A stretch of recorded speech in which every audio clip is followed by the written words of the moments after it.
মাওলানা মুহাম্মদ গোলাম রাব্বানী যুক্তিবাদী গাইবান্ধা। আমি ওনাকে maybe it has been 7 years, 7 বছর থেকে তাকে চিনি। ইভেন আমি যখন এই ফিল্ডে আসি নাই তখন মানে তারও অনেক আগ থেকে তিনি এই ফিল্ডে কাজ করেন, আমাদের সিনিয়র তিনি। এবং সত্য কথা, আজকে একটা কথা না বলেই পারছি না, আমার ভাই আমার ডানে বসে আছে। আমি আমার প্রিয় ভাইকে চিনেছিলাম প্রথম আমার মেজো আন্টির মাধ্যমে। আমার মেজো আন্টি বলল যে আমি একজন আলোচকের ওয়াজ খুব পছন্দ করি। আমি বললাম কে? তখন আমি এই ফিল্ডে আসি নাই, আমি জাস্ট ছাত্র ছিলাম। আমার চিন্তা জাস্ট একটাই ছিল, I have to B the first in my class. একটাই টার্গেট, যে আমাকে 1 নম্বর হওয়া লাগবে, ওইটাই সবসময় চিন্তা ছিল। তো ওই সময়ে আমার আন্টি ওনার নাম বলল, তখন থেকে ভাইকে আমি চিনি। বাগেরহাটে আমাদের নানি বাড়ির বাসা, আমাদের খুলনা আমাদের জন্ম। তো ওখানকার প্রত্যেকটা মানুষ হুজুরের ভক্ত, ইভেন আর মাও হুজুরের ওয়াজ শোনে। তা আমার প্রিয় ভাইকে আল্লাহ তাআলা নেক হায়াত দান করুক, পড়েন সবাই আমিন। এবং আমরা গৌরব করি হুজুরকে নিয়ে। আল্লাহ তাআলা প্রত্যেকটা জেলায় উনি যে দিনের কাজগুলো করে যাচ্ছেন, দিনরাত পরিশ্রম করছেন, আল্লাহ আমার প্রিয় ভাইয়ের প্রত্যেকটা কাজকে তার সন্তুষ্টির ওয়াসিলা হিসেবে কবুল এবং মঞ্জুর করুক, পড়েন সবাই আমিন। আমার প্রিয় কলিজার টুকরা বগুড়ার ভাইয়েরা, আমি তো মাঝে মাঝে মজা করেই বলি যে বগুড়ার মানুষ হচ্ছে বগুড়ার দইয়ের মতোই মিষ্টি তারা। আর একটা কথা আমি প্রায় মাঝে মাঝে প্রাউড ফিল করে বলি, এটা বানিয়ে বলছি তা নয়। এখানে আমার অনেক মিডিয়ার ভাইয়েরা মাঝে মাঝে দেখি বিভিন্ন প্রোগ্রামে তারা যায়, তারা আমার কথা রাজসাক্ষী, মানে আমি মিথ্যা বলছি না, তার সাক্ষী তারা। আমি এর আগেও বলেছিলাম যে বগুড়ার যুবকদের মেধা অনেক ভালো। এরা যেই স্কুলে যায়, যে কলেজে যায়, এবং তারা যেই ঢাকার ইউনিভার্সিটিগুলোতে তারা পরীক্ষা দেয়, আমার জানা মতে প্রত্যেকটা পরীক্ষাতে 1, 2, 3, ফার্স্ট, সেকেন্ড, থার্ড, খুব অবজার্ভ করবেন বগুড়ার সন্তানদের নাম থাকবেই থাকবে। তো আপনারা মেধাবী মানুষ, আপনাদের বুদ্ধি ভালো, ইন্টেলেকচুয়াল ক্যাপাসিটি ভালো। আপনারা জানেন যে রাত যত গভীর হয় মানুষের ব্রেইনটা তত ইনঅ্যাক্টিভ হয়ে যায়, কথা বুঝতে সমস্যা হয়। এবং রাত যত গভীর হয়ে যায় ফজরের নামাজটা জামাতে পড়ার সম্ভাবনা তত বেশি কমে যায়। এজন্য আমরা ট্রাই করব অল্প সময় কথা হবে, but that should be very constructive. কথাগুলো খুব গঠনমূলক হবে, সাজানো গোছানো হবে, কোরআন থেকে হাদিস থেকে হবে। আপনারা সবাই দোয়া করে বাসায় যাবেন তো ইনশাআল্লাহ।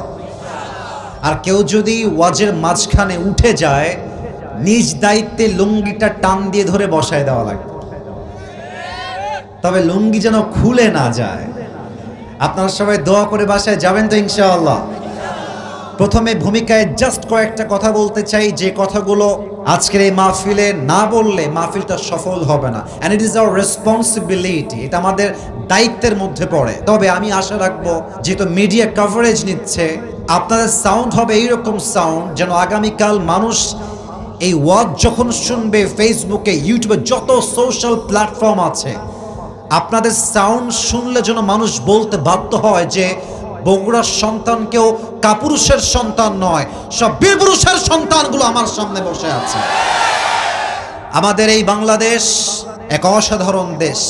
এই দেশের মানুষ নামাজ পরিপূর্ণ পড়ুক কিংবা না পড়ুক, এই দেশের মানুষ মুখে দাড়ি রাখুক কিংবা না রাখুক, যে কোনো নাস্তিক, কোনো ব্লগার নবীর শানে কটূক্তি করেছে, একটা বাজে শব্দ উচ্চারণ করেছে, বাংলার মানুষ ইসলামকে এতটা ভালোবাসে, কোরআনকে এতটা ভালোবাসে, রসুলের দুশ্মনদের জান নেওয়ার জন্য বাংলার মুসলমান শাপলার চত্বরে ইতিহাস কায়েম করতে প্রস্তুত হয়ে যায়। অতএব আমার একটা আবদার সবার কাছে,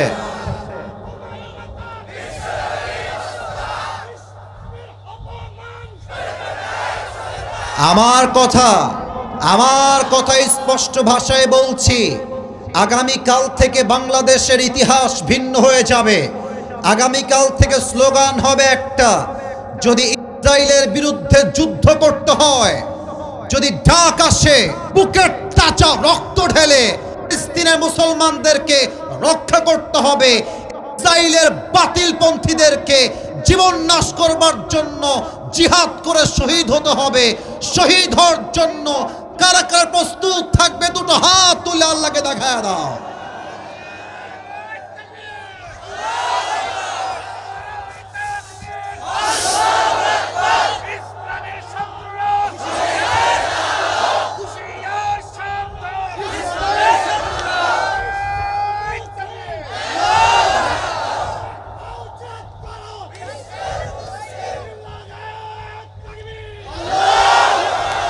আল্লাহ এই স্লোগানকে কবুল করে নিক, পড়েন সবাই আমিন। আপনাদের বউ আছে? কার কার একটু হাত তুলেন। বউ আছে?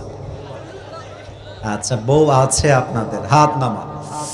এবার যারা হতভাগা কপাল পোড়া সিঙ্গেলরা হাত তোলো সবাই। হ্যাঁ, বউ নাই? আমি বিশ্বাস করি না। আচ্ছা, হাত নামাও। আল্লাহ সিঙ্গেল ভাইদেরকে দিনদার নেককার বউ দিয়ে দিক, পড়েন সবাই আমিন। এই যেই সুলপুলরা আমিন কয় না, এরা কেউ বউ পাবে না। আর একবার কোন সবাই মিলে আমিন। আসলে বউ আমরা সবাই পেতে চাই, কিন্তু বউয়ের বাপরা টাকা ছাড়া বউকে হাত ছাড়া করতে চায় না। আপনি বিয়ে করতে গেলেই আগে দেখবে আপনার কাছে সরকারি চাকরি আছে কিনা। আপনি বিয়ে করতে গেলেই দেখবে আপনার টাকা ইনকাম মাসিক কত। আজকালকার বাবারা টাকা দেখলে চরিত্র পরোয়া করে না, বুইড়া টাকলার সঙ্গে মেয়ের বিয়ে দিয়ে দেয়। বগুড়ায় তো কোন বাপ নাই মনে হয়। আরে নাই রে ভাই, থাকলে আল্লাহ হেদায়াত দান করুক, পড়েন সবাই আমিন। আজকে কি মা বোনদের জন্য জায়গা আছে? বামে না ডানে আছে? ডানে আছে। আপনারা একটা বেইনসাফ করেন। আমি সরি, এটা আমি বলতে চাই নাই, বাট বলতেছি। আপনারা পুরুষদের বসার জায়গা খুব কোয়ালিফাইড করেন, বাট নারীদের বসার জায়গা আহামরি কোয়ালিফাইড হয় না, জায়গা পায় না, সুন্দর স্পেস আপনারা করেন না। তো নেক্সট টাইম ট্রাই করবেন মা বোনরা যেন এসে ডিস্টার্ব ফিল না করে, স্পেস পায়। আল্লাহ আমার প্রিয় মা বোনদেরকে ফাতেমা রাদিয়াল্লাহু তাআলা আনহার চরিত্রবান হওয়ার তৌফিক দান করুক, পড়েন সবাই আমিন। আর একটু জোরে, আর একটু জোরে। তিনটা তাকবীর হবে, তাফসীর শুরু হবে। প্রথম তাকবীর দিবেন আমার প্রিয় বিবাহিত ভাইয়েরা। বিবাহিত ভাইয়েরা একটু গলা ঠিক করার জন্য কাশি দেন। মাশাআল্লাহ, আপনাদের গায়ের জোর আজকে ভালো আছে, মাশাআল্লাহ। সিঙ্গেল ভাইয়েরা কিপ কোয়াইট, তোমাদের চান্স এবার নয়, তোমাদের চান্সটা is coming, is coming. Single ভাইয়েরা চুপ থাকবেন, বিবাহিত ভাইয়েরা লেটস মেক নয়েজ, আপনারা তাকবীর দিবেন। সিঙ্গেল ভাইয়েরা চুপচাপ, বিবাহিত ভাইয়েরা গেট রেডি। বিবাহিত ভাইয়েরা লিল্লাহি তাকবীর। আপনারা নাম্বার পেয়েছেন 75।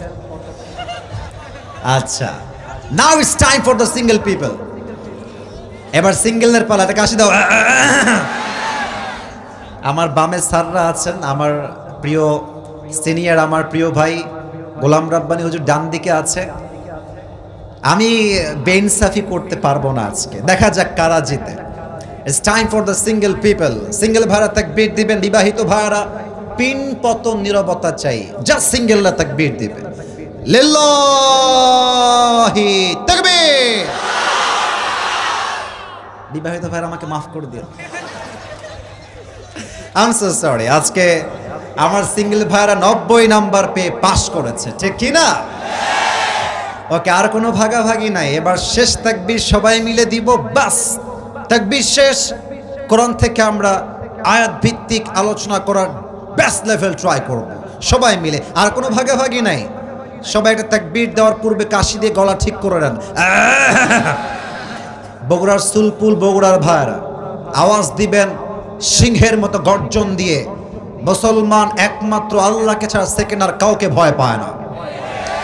আমরা দেখেছি আগে বগুড়ার মাহফিলে, আমি নিজেও দেখেছি, ইভেন এটা আমি ফেস করেছি। I am so sorry to mention that point. বগুড়ার মানুষকে আমি বড্ড ভালোবাসি, বাট বগুড়ার সব মানুষ কিন্তু সুবিধার না, কিছু লোক আছে অসুবিধা। তবে বেশিরভাগ অসুবিধার লোক আজকে বাংলাদেশে নেই, দিল্লি পালিয়ে গিয়েছে, মামুর বাড়ি ভারতে পালিয়ে গিয়েছে। এই দেখেন, ওয়াজ করতে হুজুর মাহফিলের স্টেজের চেয়ারে বসে, কোনো কথা নাই, বার্তা নাই, পাতি নেতা উঠে তখন বাপের বেটা থাকলে আজকে আসেন। এটা বগুড়ার সুলপুলের মাটি, আপনার পিঠের চামড়া একটাও থাকবে না বগুড়ার। শেষ তাকবীর দিবেন বীর পুরুষের সাউন্ডে, নারে তাকবীর। আল কোরআনের আলো,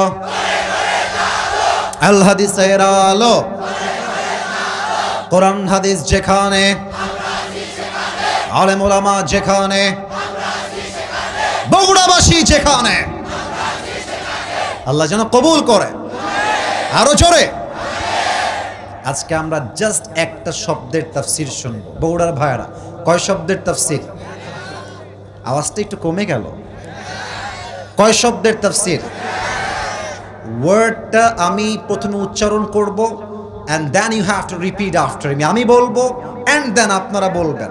শব্দটা হচ্ছে সবর। শব্দটা হচ্ছে, আর একটু জোরে, শব্দটা হচ্ছে ইটস ইন অ্যারাবিক। এটা হচ্ছে আরবি ভাষায় সবর, বাংলায় আমরা বলি ধৈর্য। বলেন সবাই, বাংলায়, আরবিতে, আরবিতে, বাংলায়। এই পুরো সময়টা আমরা এই একটা ওয়ার্ডকে হাইলাইট করব কোরআন থেকে, হাদিস থেকে। প্রথমত, ধৈর্যকে আল্লাহ তাআলা এমন এক যন্ত্র বানিয়েছেন যা কখনো ব্যর্থ হয় না। এই সবরকে আল্লাহ তাআলা এমন একটা তীর বানিয়েছেন যা কখনো লক্ষ্যভ্রষ্ট হয় না। এই সবরকে আল্লাহ তাআলা এমন একটা বিজয়ী সৈনিক বানিয়েছেন যা কখনো পরাজিত হয় না। এই সবরকে আল্লাহ তাআলা এমন এক দুর্গ বানিয়েছেন যা কখনো ধ্বংস হয় না। আমার বিশ্বাস, যার মাঝে ধৈর্য আছে পুরো পৃথিবী তার বিপক্ষে অবস্থান করতে পারে, বাট তার বিজয় কখনো রুখে দেওয়ার সাধ্য কারো কাছে নয়। ঠিক কিনা বলেন? আমার প্রিয় হুজুরের কিছু কথা আমি আপনাদের বিশ্ব রোড থেকে নামার সময় শুনছিলাম, জাস্ট কানে আসছে যা, যতটুকু আমার মনে পড়ছে, as much as I can remember. উনি বলছিলেন ডক্টর ইউনুস সাহেবকে নিয়ে, তার সম্মান নিয়ে। আসলে দেখেন প্রিয় ভাইয়েরা, এখানে আওয়ামী লীগের লোক থাকতে পারেন, বিএনপির লোকও থাকতে পারেন, জামাতের লোকও থাকতে পারেন। অতএব আমি আমার কোনো কথা কোনো দলকে স্পেসিফিকলি আঘাত করে বলতে চাই না। আমরা সবাই ভাই ভাই, আমরা সবাই এক ভাই। ঠিক কিনা বলেন? ডক্টর ইউনুস সাহেব দেশের ক্ষমতার চেয়ারে বসার পরে আপনি মানেন কিংবা না মানেন, আপনি বোঝেন কিংবা না বোঝেন, দেশের চিত্র কিন্তু পাল্টে গিয়েছে। আচ্ছা, এক্সাম্পল দিই, ধৈর্য কাকে বলে একটু বোঝার ট্রাই করেন। 5 আগস্টের সকালবেলা, আপনারা রাগটা করছেন না তো? আর একটু জোরে, রাগটা করছেন না তো? আপনাদের মনে আছে কিনা, বাট আমার স্পষ্ট মনে আছে, 5 আগস্টের সকালবেলা দেশে একটা আতঙ্ক বিরাজ করছে।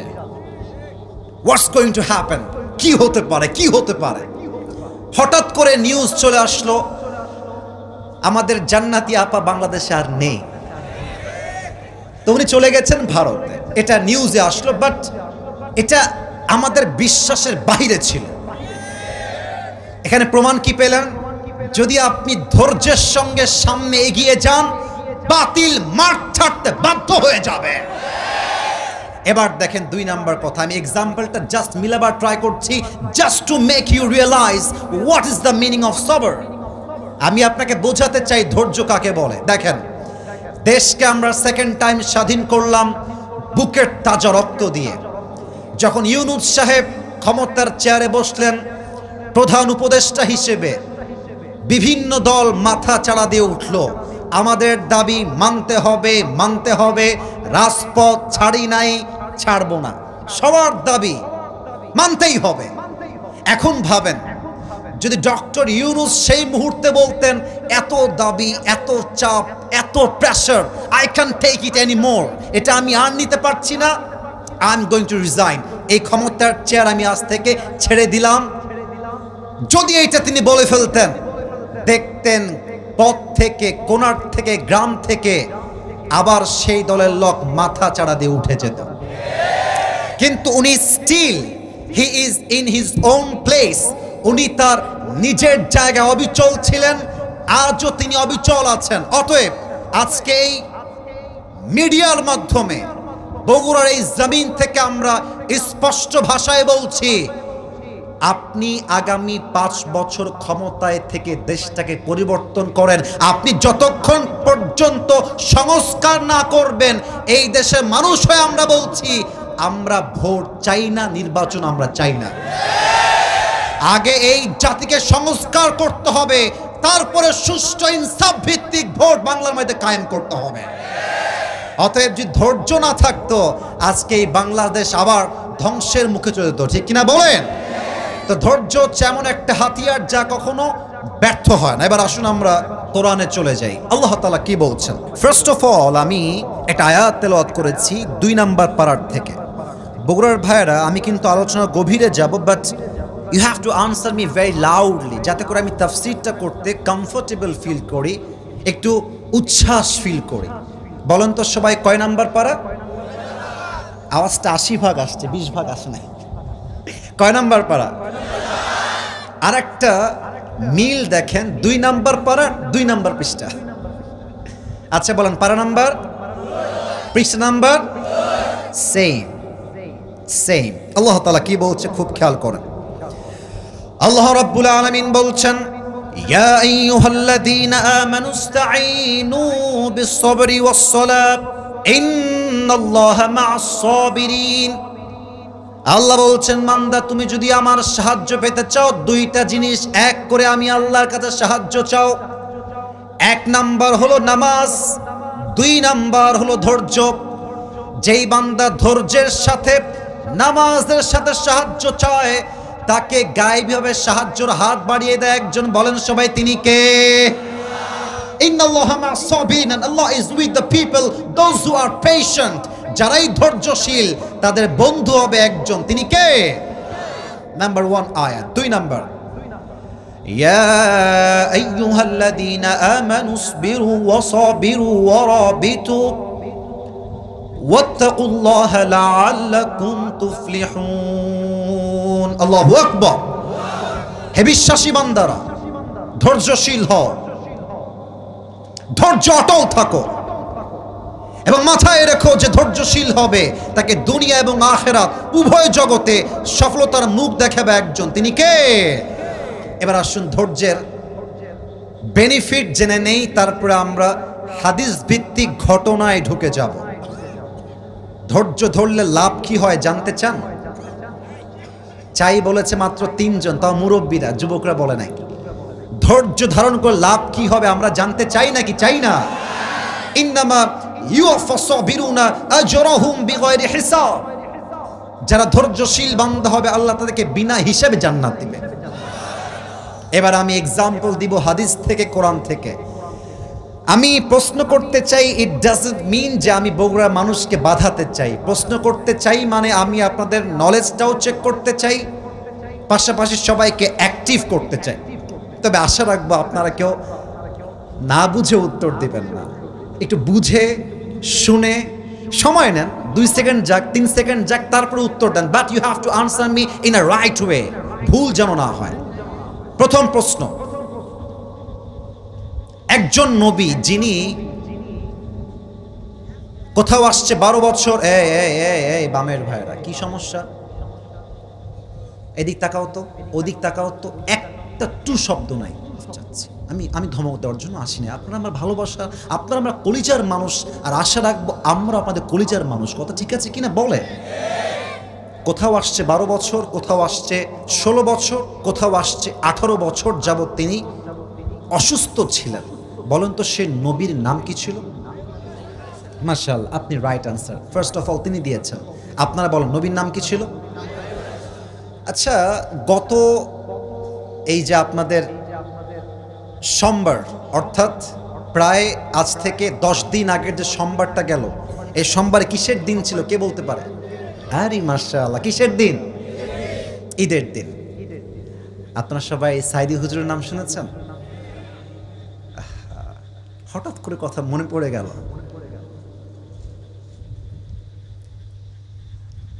আল্লাহ ওনাকে জান্নাতের উঁচু মাকাম নসিব করে, পড়েন সবাই আমিন। প্রিয় ভাইয়েরা, বগুড়ার মাটিতে আজকে ওয়াজ করতে আসছি। আমার হুজুরও আমার পাশে, আমার ভাইয়েরাও আমার আশেপাশে বসে আছেন, মিডিয়া আমার সামনে অনেকগুলো আছে। বিশ্বাস করেন সাইদি হুজুর তার জীবনে যত ঐতিহাসিক ওয়াজ করেছে, আমি একজন প্রফেশনাল ইসলামিক লেকচারার, আমার কাজই হচ্ছে বক্তব্য দেওয়া, আমার কাজই এইটা। আমি যত ওয়াজ সাইদি হুজুরের মুখ থেকে শুনেছি, ওয়াল্লাহি আল্লাহর কসম করে বলছি, সামনে আমার কোরআন, আমার ব্যক্তিগত, this is my personal point of view. I don't know whether you will go to agree or not. আমি জানি না আপনারা আমার কথার সাথে একমত হবেন কিনা, বাট যত ওয়াজ আমি শুনেছি উনি ওনার জীবনের শ্রেষ্ঠ ওয়াজ এই বগুড়ার মাটিতে করেছে, শ্রেষ্ঠ ওয়াজ। যদি বিশ্বাস না হয় কালকে সার্চ করেন, আজকেই করেন। বগুড়ার মাটিতে সাইদি হুজুর ঐতিহাসিক মাহফিল, জাস্ট 3টা পয়েন্টে কথা বলেছে। আমি যখন বাসায় বসে এই ওয়াজটা শুনি, আমার বাসার লোক বলে যে এই মানুষটা কে, এত সুন্দর ওয়াজ কেমনে করে একটা মানুষ, অথচ তার বয়স সেই সময় ছিল 70 বছর। ভাষা, শব্দ, আচার আচরণ, স্মার্টনেস কাকে বলে? আমরা আজকে 2025-এ আছি, 25 সাল, কিন্তু আপনি যদি সাইদি হুজুরের 2010 সালের ওয়াজ শোনেন, আপনার মনে হবে সেই মানুষটা 10 সালে নয় 2025 সালে বসে বসে ওয়াজ করছে। উনি একটা কথা বলেছিলেন ওনার মাহফিলে যে একজন লোক ঈদের দিন ভিক্ষা করতে বসেছে, তার পাশে আরেকজন লোক ভিক্ষা করতে বসেছে, দুইজনই অন্ধ, দুইজনই অন্ধ, আরেকবার দুইজনই। কিন্তু মানুষ খেয়াল করে দেখছে যে এক অন্ধের প্লেট ফাঁকা, আর এক অন্ধের প্লেটে টাকা ভরপুর ভরপুর। একজন যুবক এসে ভাবছে কি ব্যাপার, দুইজনই অন্ধ, দে আর ব্লাইন্ড, দুইজনই চোখে দেখে না, বাট একজনের প্লেট ফাঁকা, আর একজনের প্লেটে টাকা জায়গা হচ্ছে না, ব্যাপার কি? ওই যুবক খেয়াল করে দেখছে যার প্লেট ফাঁকা সে জাস্ট বলছে আমি অন্ধ, আমাকে টাকা দাও, জাস্ট এতটুকুই কথা। আর যে অন্ধের প্লেটটা ভর্তি সে একটা কথা বারবার রিপিট করছে, আজকে ঈদের দিন আর আমি চোখে দেখি না, একটা কথাই বারবার, আজকে ঈদের দিন আর আমি চোখে দেখি না। কথা এমন একটা জিনিস, কথার মাধ্যমে মানুষকে জাদু করে যে বসে আনা যায়। তার প্লেট ভর্তি, কেন? কথার ধাঁচ এত সুন্দর। ভাবেন তো বগুড়া, আচ্ছা আপনাদের থানার নাম কি? শাহজাহানপুর। একটু ভাবেন তো যে মাহফিল শেষ করে বাসায় যাচ্ছেন, আমি কিন্তু সবরেই আছি, জাস্ট একটু পরে মিলাই দিব যে সবরে আমি কেমনে আছি, just give me some Times, একটু ব্যাখ্যা করছি, বোঝা ট্রাই করা। এই মেইন রোডে ওঠার পরে একজন ভিক্ষুক আসছে, বলছে ভাই কিছু দেন তো। আপনি বলবেন যান যান যান, আর আমি নিজে ফকির, আপনাকে কি দেব? একটা এক্সাম্পল। আরেকজন আসছে, এসেই 2 চোখের পানি ছেড়ে বলছে ভাই কিছু দেন ভাই, আমার বাচ্চা 3 দিন যাবত না খাওয়া ভাই, আমার ওয়াইফটা প্রেগনেন্ট ভাই, আমি কেমনে কি করব, আমার কাছে কিছুই না ভাই, প্লিজ কিছু একটা দেন। আপনি যতই ফকির হন, আপনি মানুষের থেকে টাকা ধার করে হলেও দেওয়ার চেষ্টা করবেন। কথার জাদু, বলার মধ্যে সিস্টেম আছে। এবার দেখেন আল্লাহ কি বলছে। আল্লাহ তাআলা বলছেন ওয়াইয়ুবা ইয নাদা রাব্বাহু আন্নী মাসসানিয়ায যুররু ওয়া আনতা আরহামুর রাহিমিন। আইয়ুব আলাইহিস সালাম এত অসুস্থ, তার হাত পচে গিয়েছে, পা পচে গিয়েছে, হাঁটু পচে গিয়েছে, পচতে পচতে পচতে জিহবা পর্যন্ত চলে আসছে। ওই সময় তিনি চাইলে কি বলতে পারতেন, আচ্ছা আল্লাহ তুমি কি আর মানুষ পাও না দুনিয়াতে? আমি একটা নবী, তুমি আমাকে এত কষ্ট কেন দিচ্ছ আল্লাহ, তুমি কেমনে পারো এটা দিতে? উনি চাইলে বলতে পারতেন, চাইলে বলতে পারতেন, কিন্তু উনি কি বলছেন? আল্লাহ ইয নাদা রাব্বাহু আন্নী মাসসানিয়ায যুররু ওয়া আনতা আরহামুর রাহিমিন। আল্লাহ আমি হলাম ক্ষতিগ্রস্তের শিকার, and you are the most merciful, you are the most gracious, you are the most kindful Lord. ও আল্লাহ তুমি হলো দয়াময় আর আমি আছি বিপদে। তার মানে দয়াময় রবের জন্য এটা দেখা যায় না যে আমার বান্দা বিপদে আছে। আল্লাহ বলছে আইয়ুবের এই দোয়াটা আমার কাছে এত পছন্দ হয়েছে, তার ধৈর্য আমার কাছে এতটা পছন্দ হয়েছে, ফাস্তাজাবনা লাহু ফাকাশাফনা মা বি মিন দুররি ওয়া আতাইনাহু আহলাহু ওয়া মিসলাহুম মাআহুম রাহমাতাম মিন ইনদিনা ওয়া যিকরা লিল আবিদিন। আইয়ুব দোয়া করার সঙ্গে সঙ্গে আমি আল্লাহ তাআলা তাকে পরিপূর্ণ শিফা আজা কামিলা দান করে দিয়েছি। এত আস্তে সুবহানাল্লাহ আশা করি না, জোরে বলেন। একবার সুবহানাল্লাহ বলবেন, জান্নাতে একটা গাছের মালিক হয়ে যাবেন। সুবহানাল্লাহ। একবার সুবহানাল্লাহ পড়বেন, জান্নাতে একটা প্রাসাদের মালিক হয়ে যাবেন।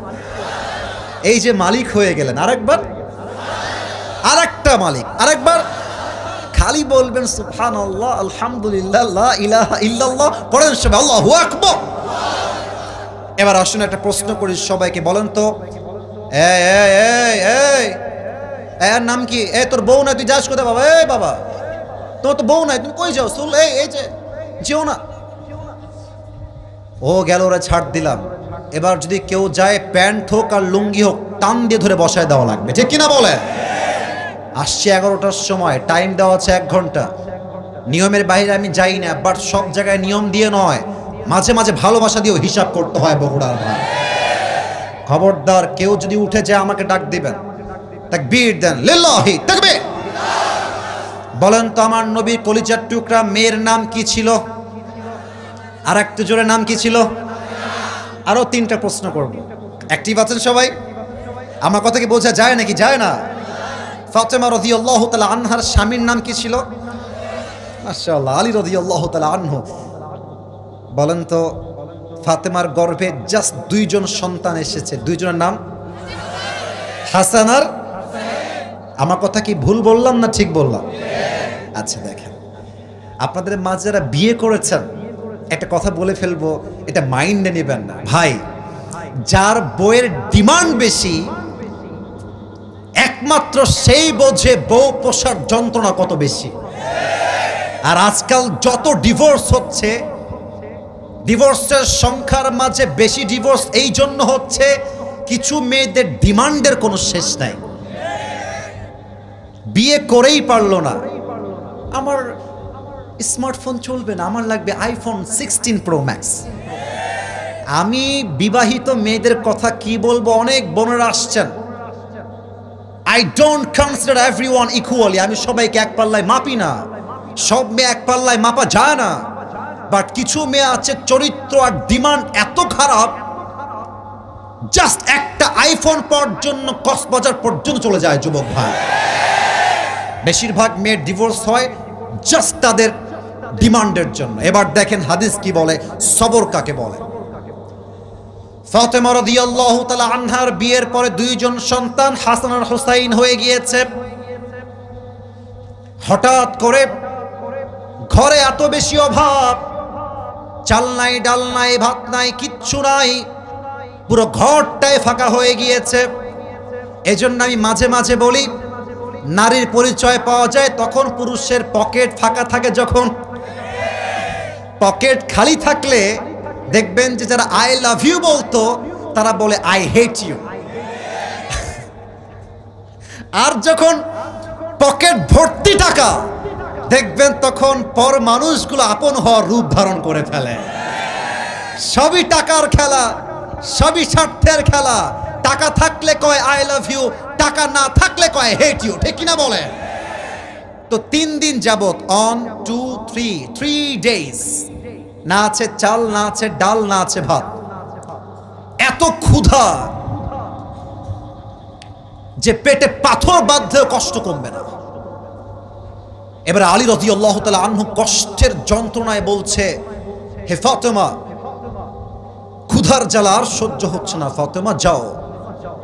এই মিডিয়ার ভাইরা, কথা হবে না, পেছনে কথা হবে না।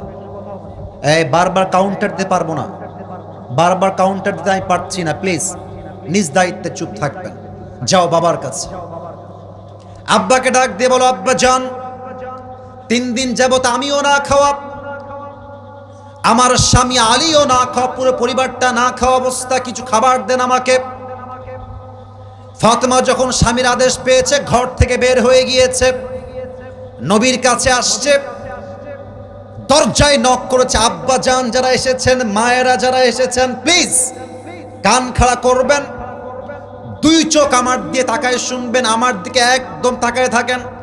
এসেই দরজায় নক দিয়েছে, আব্বা যান। কিন্তু নবীর অভ্যেস ছিল, ফাতেমার পক্ষ থেকে যখন গেটে আওয়াজ আসতো, জাস্ট আওয়াজ শুনলে নবীজি বুঝতেন যে আমার দরজায় ফাতেমা এসে দাঁড়িয়ে আছে। সুবহানাল্লাহ। নবীজি এসে দরজা খুলে দিয়েছেন। ফাতেমা, তোমার চেহারা বিষণ্ণ কেন মা? জলদি বাসায় আসো, বাসায় আসো। ফাতেমার ডান হাত ধরে, আমার ডান হাত দেখা যায়? কথা না বললে বুঝি কেমন করে, দেখা যায়? ডান হাতটা ধরে নবীজি ঘরে নিয়ে আসছেন। ফাতেমা, মা বসো। ব্যবহার কাকে বলে? আচরণ। Character is very important part in life. যার চরিত্র ভালো সে মানুষটা ভালো, যার চরিত্র খারাপ সে মানুষটাও খারাপ, ঠিক কিনা বলে? আম্মাজান বসেন। কি হয়েছে আপনার? আপনি এত কষ্টে আছেন কেন? আপনার মুখটা মলিন কেন আম্মাজান? ফাতেমা বাবার কথা শুনে আর চোখের পানি ধরে রাখতে পারে নাই। দুই চোখ দিয়ে অঝরে পানি ঝরছে। ডাক দিয়ে বলছে, আব্বাজান কি বলবো কষ্টের কথায়। 3 দিন যাবত বাসায় চাল নাই, ডাল নাই, ভাত নাই, কিছু নাই। আলীও ক্ষুধার্ত, আমিও ক্ষুধার্ত। কলিজার টুকরা 2 জন সন্তান হাসান হোসাইন, তারাও ক্ষুধার্ত। আব্বাজান আতিনি শাইআন, আমাকে খাবার দেন। মুরব্বী না যুবক? এইটা মুরব্বী। যাক, লেট হিম গো। যাক, মুরব্বী মানুষ যে 1 ঘন্টা বসে আছে এটাই বড় পরিচয়। আসলে বগুড়ার মানুষ এত বেশি কোরআনকে ভালোবাসে, বিশ্বাস করেন এখন তো বাজে রাত 12টা। আমার মনে হয় ভোর রাত পর্যন্ত যদি ওয়াজ হয়, প্রত্যেকটা যুবক মুরব্বী ওয়াজ শুনে দোয়া করে ফজরের নামাজটা জামাতে পড়ে বাসায় গিয়ে ঘুমিয়ে যাবে। This is the people of Bogura. এটাই বগুড়ার মানুষ। তো 1-2 জন ওয়াশরুমে যাওয়ার জন্য উঠতে পারে, that's not a big deal. But আমার বিশ্বাস, আমি আসিফ হুজুর যতক্ষণ পর্যন্ত দোয়া না করব, একটা যুবক, একটা মুরব্বী এই মাঠ ছাড়তে পারবে না, ঠিক কিনা বলে? তো বলছে খাবার দরকার। আচ্ছা, এবার নবীজি ভাবছেন এই তো আমার মেয়ের ধৈর্যের পরীক্ষা নেওয়া লাগবে, কেমন তার ধৈর্য। আচ্ছা মা, নো প্রবলেম, নো প্রবলেম, তোমাকে আমি খাবার দিতে প্রস্তুত আছি। বাট আম্মা জান, তোমাকে আমি 2টা শর্ত দিব। এক হচ্ছে 5টা বকরি, আর এক হচ্ছে 5 শব্দের দোয়া। Which option you want to select? তুমি কোনটা নিতে চাও আমাকে বলো। ফাতেমা বুঝে গিয়েছে আমার আব্বা আমার ধৈর্যের পরীক্ষা নিচ্ছে। 3 দিন যাবত না খাওয়া, কিন্তু বলছে আব্বা জান, আপনি যদি আমাকে 5 শব্দের দোয়া শিখায় দেন, আমার খাবারের প্রয়োজন নেই। 5টা শব্দের দোয়া শিখলেই আমি ফাতেমা খুশি হয়ে যাব। সুবহানাল্লাহ পড়বেন না? সবাইকে শিখাই দিয়ে যায়, যদিও বা এখানেই মুখস্থ করা সম্ভব নয়। But media is here, camera record হচ্ছে, আগামীকাল আপলোড হয়ে যাবে। এই 5 শব্দের দোয়া সবাই মুখস্থ করবেন। Just repeat after me. আমি বলবো, আশা রাখবো বগুড়ার সন্তান বীর পুরুষের সাউন্ডে আমাকে দোয়াগুলো শোনাবে। বলেন সবাই, ইয়া আউয়ালাল আউয়ালিন।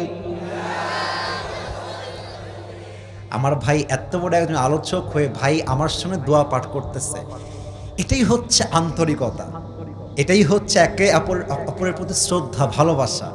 আমার মনে হয় যদি আলোচকদের মাঝে, আলেমদের মাঝে ভালোবাসা তৈরি হয়ে যায়, ঐক্যতা তৈরি হয়ে যায়, আমার বিশ্বাস আগামী বাংলাদেশ হবে ইসলামের বাংলাদেশ। বগুড়ার ভাইরা বলেন সবাই, ইয়া আউয়ালাল আউয়ালিন, ইয়া আখিরাল আখিরিন, ইয়া যাল কুওয়াতিল মাতিন। শেষ শব্দের 2টা দোয়া খুবই সহজ। So you have to answer me very loudly, আস্তে নয়, জোরে বলবেন। সবাই বলেন, ইয়া রাহিমাল মাসাকিন। শেষ শব্দের দোয়া আরো বেশি সহজ, বলেন সবাই, ইয়া আরহামার রাহিমিন। আল্লাহর হাবিব বলেন, এই 5 শব্দের দোয়া অভাবে যেই বান্দা পাঠ করবে, বাসায় চাল নাই, ডাল নাই, ব্যবসায় বরকত নাই, পকেট ফাঁকা, বাড়ির ব্যাংক ব্যালেন্স ফাঁকা, কোথাও কিছু নাই, অভাব আর অভাব, চাকরি নাই, ব্যবসা নাই, কিছুই নাই। এই 5 শব্দের দোয়া যেই বান্দা পাঠ করবে, সঙ্গে সঙ্গে আল্লাহ রাব্বুল আলামিন তার জীবনের সমস্ত অভাবকে তার গায়েবী খাজানার থেকে দূর করে দিবেন। কোন সবাই সুবহানাল্লাহ। এবার ফাতেমা ডাক দিয়ে বলছে, আব্বা জান, তাহলে আমি ফিরে যাই বাসায়। বাসায় অনেক কাজ রয়েছে। আল্লাহর হাবিব ডাক দিয়ে বলছেন, যাও বাসায় ফিরে যাও। ওইদিকে আলী রাদিয়াল্লাহু তাআলা আনহু অপেক্ষায় বসে আছেন, ফাতেমা কখন আসবে খাবার নিয়ে, আমি খাবো, আমার দুই কলিজার টুকরার সন্তান হাসান আর হুসাইন তারাও খাবে। হঠাৎ করে আলীর যখন চোখ পড়েছে, দেখছে ফাতেমা হেঁটে হেঁটে আসছে দূর থেকে। ফাতেমার ডান হাতও খালি, বাম হাতও খালি, হাতে কোনো খাবার নাই। আলী রাদিয়াল্লাহু তাআলা আনহু দূর থেকে বলছে, ইয়া ফাতেমা আইনা তুআম, আইনা তুআম, আইনা তুআম। ও ফাতেমা, খাবার কোথায়? আমিও ক্ষুধার্ত, হাসান ক্ষুধার্ত, হুসাইনও ক্ষুধার্ত, খাবার কোথায়? তোমার হাত তো খালি। ফাতেমা ডাক দিয়ে বলছে, আমার হাত খালি না, আমার হাত ভর্তি আছে। কেমনে? ফাতেমা ডাক দিয়ে বলছে, আলী, যাহাবতু লিদ-দুনিয়া ওয়া জিতু বিল আখিরাহ। আমি আল্লাহর হাবিবের কাছে দুনিয়া চাওয়ার জন্য গিয়েছিলাম, কিন্তু আল্লাহর হাবিব আমার দুই হাত ভরে পরকাল দিয়ে আখিরাত দিয়ে ফেরত পাঠিয়ে দিয়েছে। কোন সবাই সুবহানাল্লাহ। আমি আখিরাত নিয়ে ফেরত আসি, তোমার কোনটা লাগবে আমাকে বলো। বলছে, আমার কিছুই লাগবে না, আমি নিজেই যাব নবীর কাছে খাবার চাওয়ার জন্য। বলেন তো, নবী আলীর সম্পর্কে কি লাগে কে বলতে পারে? আরে শ্বশুর লাগে। কি লাগে? আর আলী নবীর কি লাগে? জামাই। তাহলে সম্পর্ক হচ্ছে জামাই শ্বশুরের। আলী আসছে, ইয়া রাসূলুল্লাহ, ইয়া হাবিবাল্লাহ, আতিনি শাইআন, কিছু খাবার দেন। বাসায় চাল নাই, ডাল নাই, ভাত নাই, কিছু নাই, খাবার দেন। আল্লাহর হাবিব বুঝে গিয়েছে আমার জামাই খুব কষ্টে আছে, না হয়তো জামাই আমার কাছে কখনো আসতো না। বাট বাংলাদেশ ভিন্ন। বাংলাদেশে বেশিরভাগ জামাইয়ের লজ্জা নাই। অনেক জামাইরা ডিমান্ড করে কেমনে? একটা এসি লাগবে। আচ্ছা, এসি দিলে কি হবে? এসির বাতাস তো আপনার মেয়েই খাবে। বলেন বলেন বলেন বলেন বলেন। বলবে যে একটা বাইক লাগবে। তো বাইক লাগবে কেন? জামাই যে আপনার মেয়ে বাহিরে ঘুরবে, আমি যে ঘুরাবো, বাইক লাগবে, তো আপনার মেয়েই তো ঘুরবে। কথা ঠিক আছে কিনা বলেন? এটা হচ্ছে ভিক্ষা করা একটা ডিজিটাল সিস্টেম যুবক ভাইরা, ঠিক কিনা? আমার মনে হয় জামাই হিসেবে আপনার শ্বশুর বাড়িতে বছরে একবার থেকে দুইবার যাবেন, আপনার মান থাকবে ভালো। আর জামাইরা সপ্তাহ পার না হতে শ্বশুর বাড়িতে হাজির হয়ে যায়, এটা ব্যক্তিত্বের পরিচয়, এটা ব্যক্তিত্বের পরিচয় হতে পারে না, ঠিক কিনা বলেন? নবীজি বুঝে গিয়েছেন জামাই আমার বড্ড বাধ্য হয়ে এসেছে, অবস্থা খুবই খারাপ। নবীজি দেখেন কতটা ইন্টেলেকচুয়াল মেধা বিলং করেন। নবীজি বলছে, আলী, নো প্রবলেম, খাবার দিতে আমি রাজি আছি, বাট অপশন দুইটা। আগে বলেছিল কয়টা বকরি, মনে আছে? আরে কথা কোন, কয়টা? এবার বলছে ৫,০০০। তোমাকে ৫,০০০ বকরি দিব, আর ৫ শব্দের দোয়া শিখায় দিব। হে আমার জামাই আলী, তুমি কোনটা চাও? জামাই বুঝে গিয়েছে শ্বশুর আমাকে পরীক্ষা করছে, সবরের পরীক্ষা। বলছে, হে আল্লাহর রাসূল, আই গট দ্য পয়েন্ট, আমি বুঝে গেছি আপনি কি চাচ্ছেন। আচ্ছা আল্লাহর রাসূল, আমি মন থেকেই বলছি আমার বকরির কোনো প্রয়োজন নেই, যদি আপনি আমাকে ৫ শব্দের দোয়া শিখায় দেন তাতেই খুশি। সুবহানাল্লাহ পড়েন আপনার, আরেকবার পড়ে শিখাই দিলেন। বাসায় ফিরে আসছে, ফাতেমা বলছে, কি খবর? কে? তোমার হাত খালি কেন? খুব তো আমাকে বকা দিলা, এবার তোমার হাত খালি কেন? আলী বলছে, ফাতেমা, আজকে যেই কৌশল শিখে আসছি, যা শিখে আসছি নবীর কাছ থেকে, ইনশাআল্লাহ আগামী 3 দিনের মাঝে অভাব আর থাকবে না। ও তাই নাকি? কি শিখেছো? ৫ শব্দের দোয়া। আরে আমিও তাই শিখি, চলো আমরা আমল করা ট্রাই করি। দুইজন মিলে আমল করা ট্রাই করেছে, 3 দিন নয়, 1 দিনের মধ্যে আল্লাহ তাআলা সমস্ত অভাবকে দূর করে দিয়েছে। সুবহানাল্লাহ। এখন যদি এই যে মায়েরা মনে ডানে আছে, তাই না? এই যে বিশেষ করে যাদের বয়স 18, 19, 20, 21, 22, 23, 24, 25 অথবা 30-এর কাছাকাছি, বেশিরভাগ মেয়েরা, আব্বাজান আমার কথা রাগ করবেন না আব্বা, আমি আপনাদের পক্ষের কথাই বলতেছি, স্বামীর অবস্থান খারাপ হয়ে গেলে বউয়ের আচরণটা চেঞ্জ হয়ে যায়। ইভেন আমি খুব খেয়াল করে দেখেছি, বিপদের সময় বেশির চেয়ে বেশি বাপ মাকে পাওয়া যায়, আর কাউকে হারিকেন দিয়ে খুঁজে পাওয়া যায় না। আম্মা জান, আপনার স্বামীর পকেট আজকে খালি আছে, এটা তো কালকে ভরপুর হতে পারে। কিন্তু আপনি যদি খারাপ অবস্থায় রূপ পাল্টায় ফেলেন, স্বামী কিন্তু নোট ডাউন করে ফেলবে, বাবু তাই না? আজকে তুমি আমাকে অবজ্ঞা করছো, অবহেলা করছো। মেরে দোস্ত, ওয়াক্ত हमेशा एक नहीं होता, वक्त बदलता है, लेकिन बुरे वक्त में जो अपने साथ खड़ा होता है वही हमारे अपने होते हैं। আরে ভালো সময় যে আমার সঙ্গে থাকবে, it's not a big deal. আমি একটা কথা কয়েকদিন আগে বলেছিলাম, যদি হীরার মানকে জাস্টিফাই করতে চাও তবে অন্ধকারে কইরো, কারণ রোদের মধ্যে তো আয়নাটাও চকচক চকচক করে। আর যদি সম্পর্কের মান নির্ণয় করতে চাও, ভালো সময় নয়, খারাপ সময়ে দেখবা কে তোমাকে সাপোর্ট দিচ্ছে। আরে ভালো সময়ে আপন মানুষ অভাব হয় না, আর খারাপ সময়ে নিজের রক্তের আপন মানুষকে হারিকেন দিয়ে খুঁজে পাওয়া যায় না। এজন্য যেই বউ খারাপ সময়ে শক্ত করে হাত ধরে, আপনার আজহারি হুজুরের নাম শুনেছেন না? এই যে কথা কয় না, নাম তো শুনেছেন। আরে আমি তো মাঝে মাঝেই বলি যে Azhari is not a Azhari, Azhari is the brand piece of Bangladesh. আপনি কাকে নিয়ে আসবেন? খেলোয়াড়, নায়ক, সিঙ্গার, কন্টেন্ট ক্রিয়েটর, যত সেলিব্রিটি আছে বাংলাদেশে এক মাঠে নিয়ে আসেন, আজহারিকে আরেক মাঠে নিয়ে আসেন। আমি গ্যারান্টি দিতে পারবো আজহারির লোক তাদের চেয়ে 90 গুণ বেশি হবে। বলবেন হুজুর আপনি মনে অহংকার করলেন। না, অহংকার না, এটা আল্লাহর কোরআনের ক্ষমতা। সাইদি সাহেবের পরে আমরা আজহারি সাহেবকে পেয়েছি আল্লাহর পক্ষ থেকে নিয়ামত হিসেবে। এবং সাইদি হুজুর বগুড়ার মাটিতেই বলেছিলেন যে তোমরা সাইদিকে মারতে পারবা, বাট তোমরা আমাকে মারলে কি হবে, আমার মতো হাজার হাজার সাইদি ঘরে ঘরে জন্ম নেবে। ইউরিদুনা লিইউতফিউ নূরাল্লাহি বিআফওয়াহিহিম ওয়াল্লাহু মুতিম্মু নূরিহি ওয়ালাউ কারিহাল কাফিরুন। বাতিলরা চায় মুখের ফু দিয়ে ইসলামের বাতিকে নিভিয়ে দিবে, বাট আল্লাহ বলছে until the day of judgement, কিয়ামত পর্যন্ত ইসলামের আলো ছিল, আছে, থাকবে। যারাই বাতিল পক্ষ ইসলামের আলোকে নিভিয়ে দেওয়ার চেষ্টা করবে, তাদের 14 গোষ্ঠীকে আল্লাহ নির্বংশ করে ছেড়ে দিবে।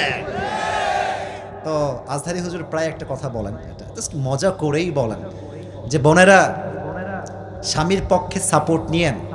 স্বামীরে বললেন যে জান আমি তোমার সাথে আছি, আপনি আজকে বলবেন আমি তোমার সাথে আছি, আপনার স্বামী মৃত্যু পর্যন্ত আপনাকে তালাক দিবে না, আজীবন আপনার হয়ে সে থেকে যাবে, ঠিক কিনা বলেন? অতএব পরিবারে অভাব আসতে পারে। আচ্ছা, সবরের মাঝে একটা কথা বলে ফেলেছি, এটা আমি বলতাম না, বাট মাথায় আসছে।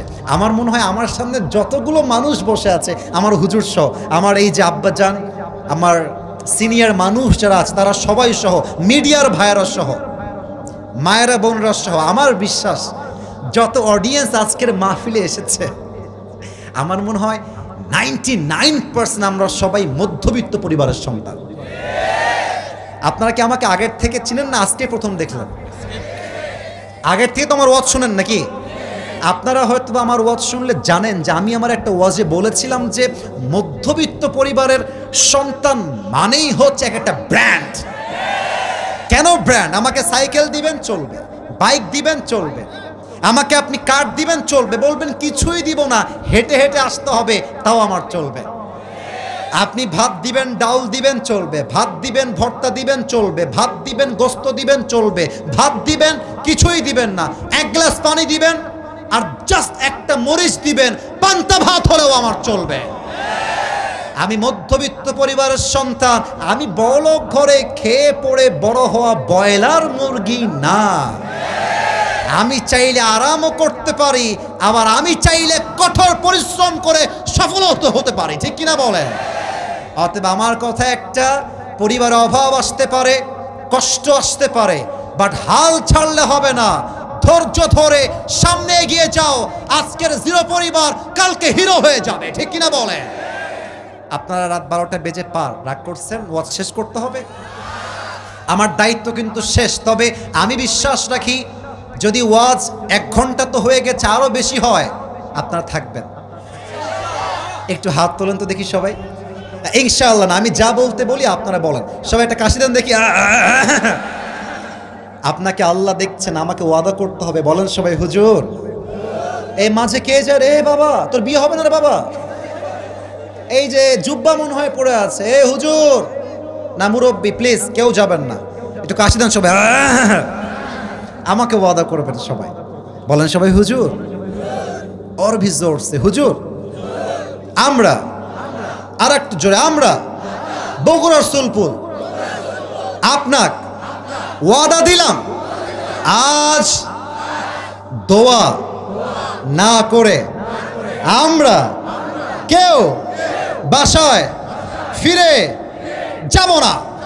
এই যে হাত দেখেন, যাব না। বলেন সবাই ইনশাআল্লাহ। এখন যদি কেউ দোয়া না করে উঠে যায়, লা ঈমান আলাহ লিমাল্লা আমান আলাহ।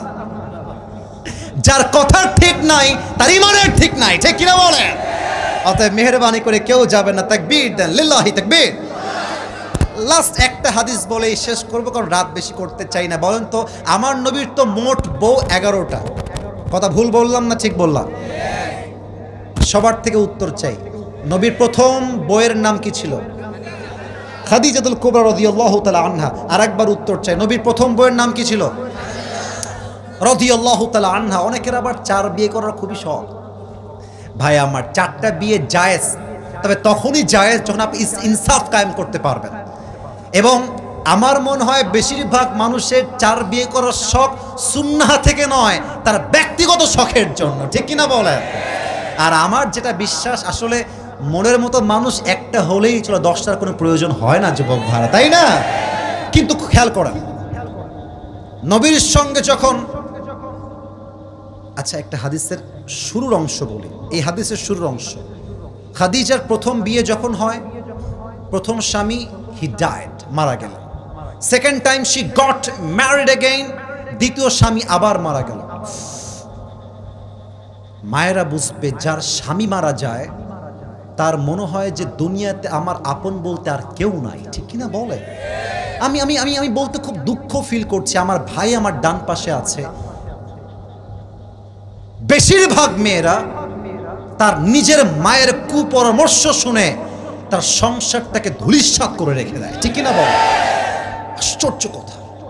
প্রথম স্বামী মারা গেছে, দ্বিতীয় স্বামী মারা গেছে, তৃতীয় স্বামীও মারা গেছে। একটা মেয়ের জীবনে হারাবার আর কি বাকি থাকে ভাই? এবার খাদিজা বলছে, আল্লাহ আমি আর কখনো বিয়ে করব না, কিন্তু যদি তুমি আমাকে কোনোদিন কোনো একজন মুত্তাকি, পরহেজগার, ক্যারেক্টারফুল, চরিত্রবান যুবকের সন্ধান দাও, then I will get married again, তারপর আমি বিয়ে করব। একদিনের ঘটনা হাদিসে আসছে, খাদিজা ঘুমিয়েছেন তার বিছানায় ডান কাত হয়ে। ঠিক ফজরের পূর্ব মুহূর্ত, যখন তাহাজ্জুদের সময়। আচ্ছা বলেন তো, এটা হচ্ছে আমাদের প্যান্ডেলের সামিয়ানা, এর উপরে কি আছে? আকাশ। আরে ভয় নাই, এর উপরে কি আছে? আকাশে চাঁদ আছে না? আছে না নাই? আরে তোমাদের ঘরে নাই তা বুঝলাম, কিন্তু আকাশ যা তো আছে নাকি? উনি দেখলেন যে আকাশে একটা বিশাল বড় চাঁদ উঠেছে, আর চাঁদের আলো এত বেশি যে চাঁদের আলো পুরো দুনিয়াটা আলোকিত হয়ে গেছে। কিন্তু হাদিসটা এখনো শেষ হয় নাই। উনি তাকিয়ে আছেন চাঁদের দিকে, এত সুন্দর চাঁদ জীবন আর কখনো তিনি দেখেন নাই। হঠাৎ করে দেখছে চাঁদটা আকাশ থেকে খাদিজার দিকে এমনে তেড়ে আসছে, তার বুকের উপরে পড়ে যাবে। খাদিজা এই চাঁদ ভেঙ্গে পড়া দেখেই ঠাস করে কেঁপে উঠেছে। ঘুমিয়েছিল, চোখটা খুলে গিয়েছে। আরে আমি কি স্বপ্ন দেখলাম? এইটা চাঁদ আমার উপর ভেঙে ভেঙে কেন পড়তেছে? কি দেখলাম স্বপ্নে? এইটা সঙ্গে সঙ্গে স্বপ্নের ব্যাখ্যা জানার জন্য হাদিসে আসছে, তার নাম হচ্ছে ওয়ারাকা বিন নাফেল, তার চাচা। চাচা, স্বপ্ন দেখলাম চাঁদ আমার উপরে ভেঙ্গে পড়ছে, ব্যাখ্যা কি হবে? বলছে অপেক্ষা করো, একটু ওয়েট, তাওরাত আর ইনজিল খুলবো, ব্যাখ্যা দেখবো, তোমাকে বলবো। এটা আমার লাস্ট হাদিস প্লিজ। আমরা পরিভাষায় বলি মাঝে মাঝে প্রবাদ বাক্য, শেষ ভালো যার আর একটু জোরে, শেষ ভালো যার।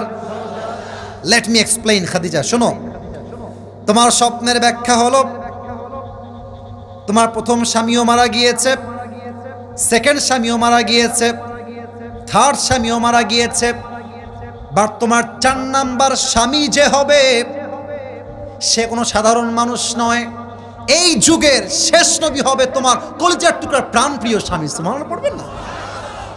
দিল মে লাড্ডু ফুট গয়া। হায় হায় হায়, আমার মতো একজন মেয়ের স্বামী হবে শেষ নবী। আল্লাহু আকবার, বলেন সবাই আল্লাহু আকবার। খাদিজার খুশি আর কে আটকায়, খুব খুশি। বাসায় ফিরে আসছে, খুব মজায় আছে, খুব মজা। তো দাসী এসে বলছে, খাদিজা, একজন যুবকের সন্ধান পাওয়া গিয়েছে, যেই যুবক তার নাম কুড়িয়েছে আল আমিন বলে, বিশ্বস্ত যুবক। বিশ্বাস বড় দামি জিনিস, একবার ভেঙে গেলে আর কখনো ফিরে আসে না। আমি কি বলবো, আজকালকার মানুষের কথা এত সস্তা, 10টা বললে 9টায় কয় মিথ্যা। আপনি দেখবেন যে মাঝে মাঝে কিছু মানুষ এমন ভাবে অভিনয় করে, আমরা পুরুষ মানুষ খুব চালাক, জানি যে মিথ্যাবাদী এটা। ও আচ্ছা আচ্ছা, জানি নাম্বার 1 মিথ্যাবাদী, বাট অভিনয় করতে হবে, কারণ জীবনটার নাম হচ্ছে অভিনয়ের মঞ্চ। যুবক ভাইরা, ঠিক কিনা বলো? তো বলছে আল আমিন তার নাম, বলছে হ্যাঁ আল আমিন তার নাম। তবে একটা কথা যুবকদেরকে বলতে চাই, আমার নবীর কথা যেহেতু চলে আসছে, নবীকে দেখতে অসুন্দর না সুন্দর? এটা আমার মুখে কি, এই যে কথা কম নাই, এটা হটাই দিয়েছি just to show my face. আমার মুখে এটার নাম কি? ওকে, নাও ইটস পারফেক্ট। বলেন তো আমাকে দাড়ি রেখে, এই যে আমার মাশাআল্লাহ ভাইয়ের মুখেও দাঁড়িয়ে আছে, আচ্ছা মাশাআল্লাহ আমার পাশে ওনার মুখে দাঁড়িয়ে আছে, অনেকের মুখে দাঁড়িয়ে আছে। এই আমাকে পাম্প পট্টি দেওয়া লাগবে না কিন্তু, যা বলবেন should be from your heart, মন থেকে বলবেন। আচ্ছা আমি যুবক ছেলে, আমার বয়স 30+ নয়, আন্ডার 30। আমি যদি চাইতাম দাড়ি ক্লিন শেভ করতে পারতাম না কি পারতাম না? আরে কোন না, পারতাম কি পারতাম না? আচ্ছা আমি যে দাড়ি রেখে দিয়েছি লম্বা লম্বা চাপ দাড়ি, এম আই লুকিং আনস্মার্ট? আমাকে দেখতে আনস্মার্ট লাগতেছে? আরে কতক্ষণ আনস্মার্ট লাগতেছে, খ্যাত লাগতেছে। আমার তো মনে হয় কিছু কিছু মেয়ে আছে দেখবেন দাড়ি দেখলে নাক ছিটকায়, বলে যে আপনাকে আমি বিয়ে করতে। আছে আছে আছে আছে। তা আমি বলি কি, আমরা বগুড়ার সুলপুল, আমরা অভদ্র ঘরের সন্তান নই, আমরা ভদ্র ঘরের সন্তান। আমাদের মধ্যে একটা ভদ্রতা আছে, ঠিক কিনা বলে? তো যেই পাত্রী বলবে আপনাকে আমার দাড়ির জন্য পছন্দ হচ্ছে না, বলবেন আপু প্লিজ 1 মিনিট কথা বলবো, সাইডে আসেন। 1 মিনিট আপনার সঙ্গে 1 মিনিট কথা বলবো, জাস্ট একটু সাইডে আসেন। তা আপু যখন সাইডে আসবে, আপনি বলবেন যে আপনার কি সত্যি দাড়ি পছন্দ হচ্ছে না? সত্যি পছন্দ না, দাড়ি কাটলেই ভালো লাগবে। তা আপনি বলবেন যে আপু আমার মনে হয় যে আপনার মতো যেই মেয়েদের দাড়িওয়ালা বীর পুরুষ পছন্দ হয় না, তাদের মতো মেয়ের জন্য সবচেয়ে best, perfect and better option হচ্ছে বিটিএস এর হিজড়া। এছাড়া কোনো অপশন আমাদের কারোর কাছে না। আর যেই মেয়ে আমার দাড়ির জন্য পছন্দ আমাকে করতে চায় না, ক্রিস্টাল ক্লিয়ার কথা, সোজা সাপটা কথা, সে আমার বাড়ির কোনো বউ হওয়ার যোগ্যতাই রাখে না। বগুড়ার ভাই, এবার বলেন তো আমার নবীর মুখে লম্বা লম্বা চাপ দাড়ি ছিল কি ছিল না? আমার নবীর মতো সুন্দর এই তল্লাটে সেকেন্ড আর কেউ কি হতে পারে?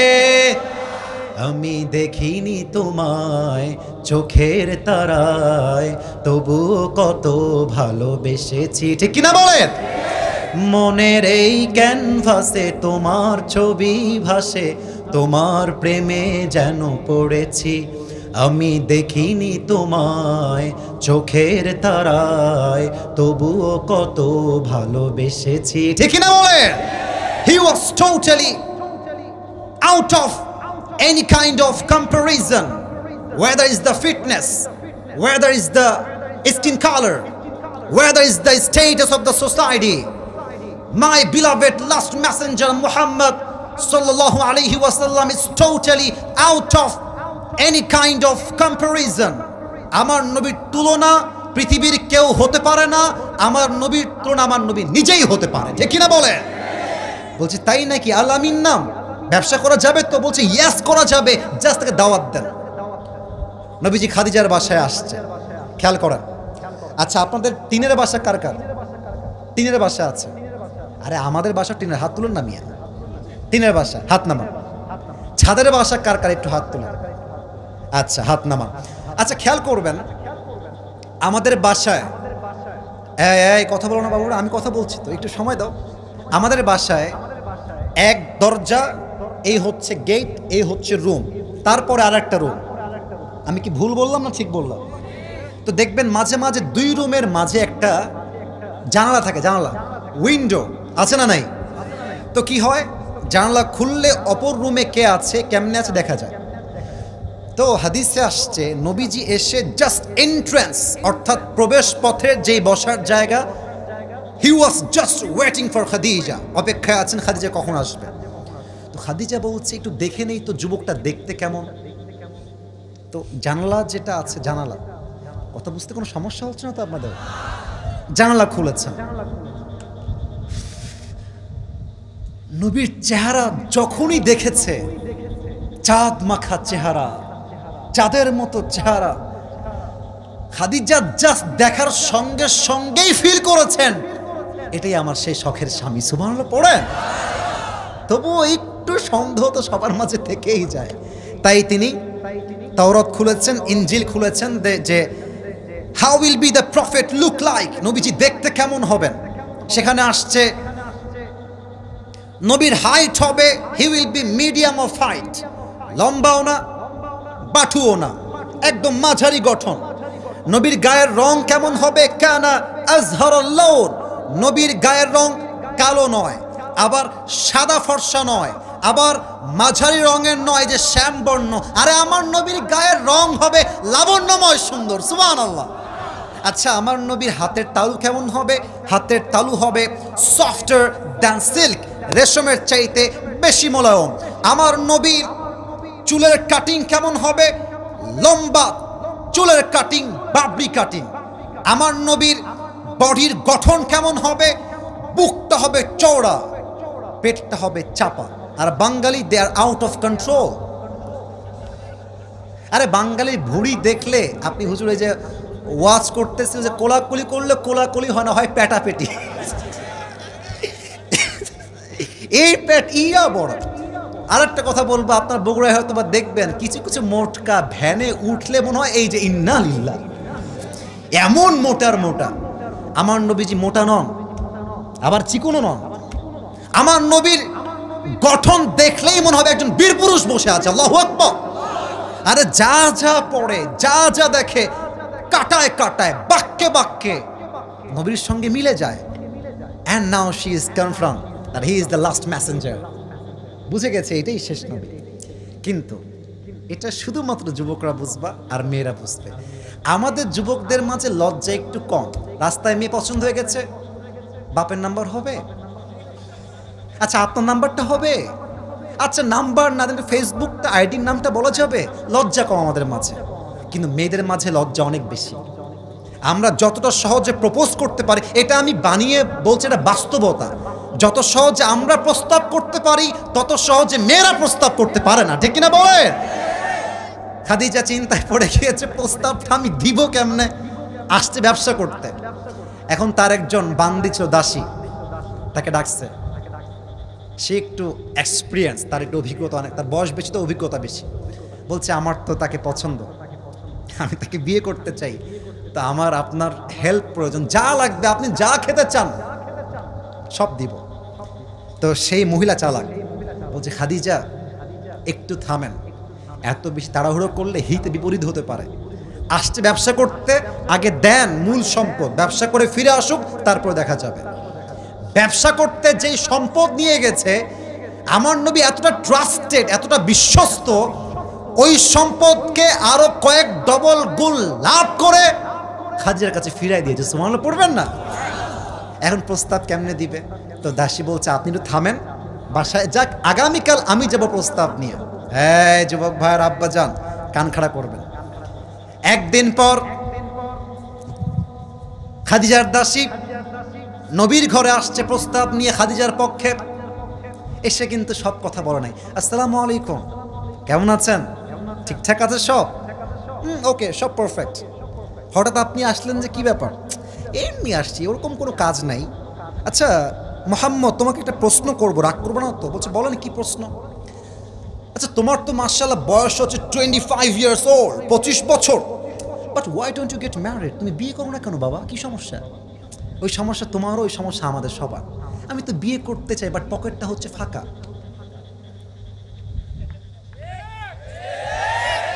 ভুল বললাম না ঠিক বললাম বলে? আরে আজকালকার যুবকদের পকেট ভর্তি থাকলে 20 বছর নয় 16 বছরে বিয়ে হয়ে যাবে। এবার দাসী বুঝে গেছে যে পয়েন্ট আমি পেয়ে গিয়েছি, টাকা নাই। ও আচ্ছা আচ্ছা, ইয়ার ইয়ে তো কোই প্রবলেমই নেই, এটা কোনো ব্যাপার না, টাকা নাই। আরে তোমার কাছে আমি এমন একটা মেয়ের প্রস্তাব দিচ্ছি, যেই মেয়েকে বিয়ে করলে, look at my left hand, বাম হাত দেখবেন, and look at my fingers, আমার আঙ্গুল খেয়াল করবেন। যেই মেয়েকে বিয়ে করলে মোহর দেওয়া লাগবে না, যেই মেয়েকে বিয়ে করলে বাড়ি দেওয়া লাগবে না, যেই মেয়েকে বিয়ে করলে কাপড় চোপড় দেওয়া লাগবে না, আরে যেই মেয়েকে বিয়ে করলে খাবারও দেওয়া লাগবে না, আরে যেই মেয়ে করলে ব্যবসা তোমাকে নিজে থেকে করতে হবে এবং সেই তোমাকে ব্যবসা করতে সহযোগিতার হাত বাড়ায় দিবে। নবীজি বলছে আর ইয়ে কোন এরকম মেয়ে কি আদৌ পাওয়া সম্ভব? এটা অসম্ভব, আপনি মজা করতেছেন আমার সাথে। আরে জানতো এরকম কোনো মেয়ে পৃথিবীতে নাই। আরে আছে, বাসমুহা, নাম কি? বলছে ইসমুহা খাদিজা। আরে নবীজি খাদিজাকে আগের থেকেই পছন্দ করে, সুবহানাল্লাহ। কিন্তু সমস্যা কোথায়? বাস্তবতা হচ্ছে এইরকম যে বড়লোক ঘরের ছেলে গরিব ঘরের মেয়েকে বিয়ে করে, বাট বড়লোক ঘরের মেয়ে কিন্তু গরিব ঘরের ছেলেকে বিয়ে করতে চায় না। কথা অবাস্তব বললাম না বাস্তব বললাম বলো? নবীজি হচ্ছে আরে আমি কোথাকার কোন ফকির গরিব মানুষ, আর সে হচ্ছে এত টাকার মালিক, হাউ ক্যান আই প্রপোজ হার? আমি কেমনে প্রস্তাবটা দেই? নবীর পথকে সহজ করে দিয়েছে একজন, তিনি কে? কিন্তু নবীর বুদ্ধিমত্তা দেখেন। নবী চাইলে কিন্তু দেখেন আমার দিকে রিয়াকশন, আমি একটু অভিনয় করবো এখন, অভিনয় এটা জায়েজ, এটা না জায়েজ কিছু না। তো বলছে যে খাদিজা, খাদিজা, আর আমি এখনই রাজি আছি। না, পুরুষ মানুষ যদি সহজে পটে যায় তার দাম থাকে না। মনে রাখবেন, যে জিনিসটা খুব দ্রুত পাওয়া যায় তার মূল্য মানুষ দিতে চায় না, ঠিক কিনা বলেন? আর যে জিনিসটা খুবই খুবই খুবই খুবই রেয়ার, সহজে পাওয়া যায় না, ব্যক্তিত্ব অনেক শক্ত, তার দাম সমাজে মানুষ দিতে বাধ্য হয়ে যায়, ঠিক কিনা বলেন? নবীজি বলছে ও আচ্ছা আচ্ছা, অ্যাটিটিউড দেখেন। ও আচ্ছা খাদিজা, ওই যে যেই মহিলা ব্যবসা করে ওই মহিলা, তাই না? ও আচ্ছা ঠিক আছে। বাট দিলের খবর জানে একজন, তিনি কে? দিলে তো লাড্ডু অলরেডি ফুটে গেছে। ও আচ্ছা ঠিক আছে, তাহলে আপনি যান, আমি কালকে আসবো। আমার চাচা আছে, চাচার নাম কি যেন বলেন তো? নবীর চাচার নাম কি যেন? চাচাকে নিয়ে আসবো, আপনি যান। আবু তালেবকে নিয়ে তার পরের দিন আসছে। খাদিজা কিন্তু ভয়ে ভয়ে আছে, যদি একবার না বলে দেয় তো তোমার সম্মান যাবে। এখন আবু তালেব এসে বলছে খাদিজা আপনি বসেন, মুহাম্মদ তুমিও বসো, দাসী আপনিও বসেন। এবার আবু তালেব দাঁড়িয়ে গেছে, চেয়ার থেকে দাঁড়িয়ে গেছে, ডাক দিয়ে বলছে খাদিজা একটা কথা বলতে চাই, আমার ভাতিজা একজন গরিব ছেলে, টাকা নাই, ব্যবসা নাই, গাড়ি নাই, কিছু নাই, বাট আমি তার চাচা হয়ে বলছি, আপনার সুবহানাল্লাহ আসতে বললে কিন্তু আমি রাগ করব, জাস্ট শুনবেন তারপর সুবহানাল্লাহ পড়বেন। আবু তালেব মুসলমান নন, কালেমা পড়েন নাই, বাট তিনি সাক্ষ্য দিচ্ছেন আমার ভাতিজা গরিব হতে পারে, বাট পুরো মক্কা আর মদিনায় আরব বিশ্বে আমার ভাতিজার মতো চরিত্রবান বিশ্বস্ত যুবক সেখানে আর কেউ হতে পারে না। সুবহানাল্লাহ। খাদিজা আপনি বিয়ে করলে টাকাও পাবেন না, গাড়িও পাবেন না, মোহরও পাবেন না, আপনি কি রাজি আছেন? খাদিজার বক্তব্য শুনলেন, খাদিজা দাঁড়ায় গেছে, দাঁড়িয়ে বলছে মুহাম্মদের থেকে আমার টাকা পয়সার কোনো আশা নাই, আমার লাগবে চরিত্রের সন্ধান, আমার লাগবে বিশ্বাসের সন্ধান। আরে প্রত্যেকটা মেয়ে যদি টাকা বাদ দিয়ে চরিত্রবান যুবকের সন্ধান করতে চায়, আমার মনে হয় এই বাংলার মাটিতে জেনার সংখ্যা কমবে, বিয়ের সংখ্যা বেড়ে যাবে। বলছে আমি শুধুমাত্র সম্মান চাই, চরিত্র চাই, বাস। মিয়া বিবি রাজি তো ক্যা করে, সব ডান। তো বলছে বিয়ে কি এখনই হয়ে যাবে? খাদিজা বলছে এখনই হলে এখনই আমি রাজি। সুবহানাল্লাহ পড়বেন না আপনারা? আমার হাদিসটা এখনই শেষ হবে, জাস্ট এই 1 মিনিট খুব কান দিবেন। আবু তালেব বলছে খাদিজা আমি কি দিব আপনাকে মোহর হিসেবে? না আছে টাকা, না আছে বাড়ি, কিছুই নাই, তবে মোহর হিসেবে আপনাকে আমি 20টা উট দিতে চাই। 20টা উট। কিন্তু বগুড়ার ভার, বিয়ের পরে একটা অলিমা আছে না, মেয়ে পক্ষ খাবে, ছেলে পক্ষ খাবে।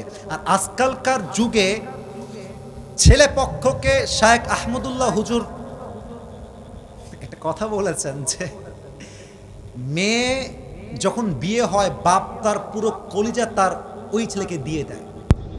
কিন্তু আজকালকার ছেলেরা এতটা বেলাজ্জান, নির্লজ্জ, যখন বর পক্ষ হয়ে আসে, এটা বর পক্ষ নয়, এটা শয়তানের পক্ষ যুবক ভাড়া, ঠিক কিনা বলে? তো বলছে অলিমা হিসেবে কি খাওয়ানো যায়, চিন্তায় পড়ে গিয়েছে। তো থাক, খাদিজা বলছে আপনারা যে আমাকে 20টা উট মোহর হিসেবে দিয়েছেন, এই 20টা উট মেহমানদের জন্য এখন জবাই করে ফেলেন। সুবহানাল্লাহ পড়বেন না আপনারা? বিয়ে হয়ে গেল, নিকাহ সব কবুল, এবার আসছে বাসর রাত। লজ্জা কিসের রে ভাই? বাসর রাত আছে না বিয়েতে নাকি? ও তোমাদের নাই মনে হয়।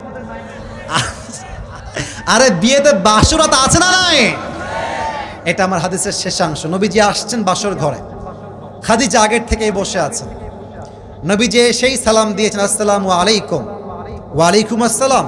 এই দেখেন, এটা হচ্ছে খাট, খাদিজা বাম দিকে বসে আছে, নবীজি ডান দিকে এসে বসেছেন। উত্তর চাই, খাদিজা ডান দিকে না বাম দিকে? নবীজি ডান দিকে না বাম দিকে? ডান দিকে। কিন্তু বাসর রাত তো ভাই, কথা বলতে লজ্জা পায় মানুষ। নবীজি লজ্জায় চুপ করে মাথা নিচু করে বসে আছে। কিন্তু খাদিজার তো একটু অভিজ্ঞতা আছে। খাদিজা বলছে, আচ্ছা আপনি কি জানেন যে আপনার মতো একজন চরিত্রবান যুবককে আমি আমার স্বামী হিসেবে কেমন করে পেলাম? নবীজি বলছে, এই তো গল্পের একটা সুযোগ পেয়ে গেছি। হ্যাঁ বলেন বলেন, কেমনে পেলেন, কিভাবে হইল? খাদিজা বলছে, আমার প্রথম স্বামী বিয়ে করেছি, মারা গেছে। Second time I got married again, আবার বিয়ে করেছি, আবার মারা গেছে। Third time I got married again, then he died. প্রথম বিয়ে, দ্বিতীয় বিয়ে, তৃতীয় বিয়ে, সব স্বামী দুনিয়ার থেকে বিদায় নিয়েছে, বাট আমি খাদিজা চরিত্রে একটা হারাম কলঙ্কের দাগ লাগতে দেই নাই। আজকালকার মেয়েদের ইজ্জতটা হচ্ছে কিছুটা টিস্যুর মতো হয়ে গিয়েছে, টিস্যুর মতো, যে যেমন করে মনে চায় তেমন করে ইউজ করে ছেড়ে দেয় যুবক ভাড়া, ঠিক কিনা বলে? যেই মেয়ের ইজ্জতের দাম তার কাছে নাই, সেই মেয়ের দাম পুরুষের কাছে 2 পয়সাই হতে পারে না, ঠিক কিনা বলে? তো বলছে, আমার যতই যাই হয়ে যাক, আমি হারামে যাই নাই, আমি নিজেকে ধৈর্যের সঙ্গে হালালে থেকেছি। আর এই ধৈর্যের বিনিময়ে আমার মতো একজন নারীকে, বিধবা যার স্বামী দুনিয়ায় নয়, আমার মতো একজন মহিলাকে আল্লাহ তাআলা শেষ নবীর দ্বিতীয়, তৃতীয়, চতুর্থ নয়, আমার ধৈর্যের বিনিময়ে আল্লাহ তাআলা আমাকে প্রথম নবীর স্ত্রী হিসেবে কবুল করে নিয়েছে। তো যাদের বিয়ে হচ্ছে না, शायद मेरी शादी नहीं होने वाला है, ऐसा कभी कभी लगता है मेरे दोस्त, लेकिन याद रखना वक्त जितना देर होगी अच्छा उतना जरूर मिलेगा इंशाअल्लाह। अरे যত অপেক্ষা করবা, বলো না সবর কা ফল হামেশা মিওয়া होता है, আর ধৈর্যের ফল অলওয়েজ মিষ্টি হয়। হারামে যেও না, একা থাকো, হারালে থাকো, আর আল্লাহ তোমার জন্য খাদিজার মতো চরিত্রবান মেয়ের সন্ধান দিয়ে দিবে, ঠিক কিনা বলেন? আর যেই মেয়েরা বিয়ে হচ্ছে না, স্বামী পাচ্ছেন না, মন মতো হচ্ছে না, বি পেশেন্ট, ধৈর্যশীল হন। আল্লাহ জব দেতা है तो চপ্পল ফাড় কে দেতা है। আল্লাহ যখন আপনাকে দিবে, আপনি কল্পনাই করতে পারবেন না যে এত ভালো স্বামী পাইলাম কেমনে। আল্লাহ বলবে, আরে বান্দি তুই তো ধৈর্যশীল ছিলি, এই ধৈর্যের বিনিময়ে আল্লাহ তোকে সবচেয়ে সুন্দর যুবক দান করেছে। সুবহানাল্লাহ বলেন আপনারা।